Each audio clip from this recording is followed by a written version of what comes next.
Blessings, yeah. Imagine that. I can't even fucking get into the mindset, but just imagine the one that really created a lot of scenarios and narratives for people to really hone in on not liking you.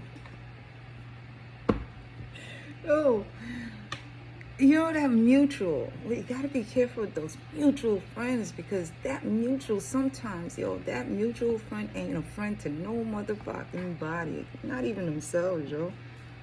That mutual friend will have both sides and every side going after each other, but nobody ever looking at the one that actually said anything because there's so many layers to some people, yo. The manipulation and the gaslight and the love bombing, they will go from there. It's a snake, yo. The one that whirls itself around, chokes the fucking roots in it's the one that digs deep into people's emotions. If you had something going on with you, man, they'll tap in and be like, yeah, I've been through that too.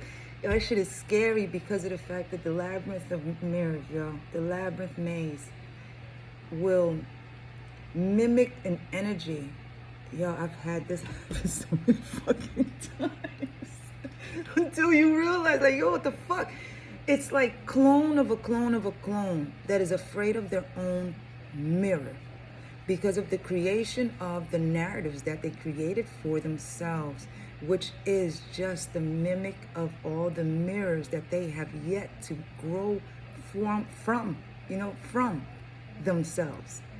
People only replicate themselves over and over and over again, no matter how many people they actually replicate that lie to, because they have yet to meet themselves in front of any mirror that they've passed through. Because some people will enable, some people will just shy it off. Some people are like, oh, she's crazy, this, that, that. But there's only a few that will actually tap into the root of the issues that some people will bring to the table. It's like, somebody will come to you and be like, yeah, that person called me a bitch. Why did they call you a bitch though? What happened? What entailed before, the whole thing came up with somebody being called a bitch? Who? Because you take the person out of it, you bring the actual truth to it, and you bring light to what the fuck the problem really is. And more than likely, it's the one that's been called a bitch. Think about it and have a good one. Bye.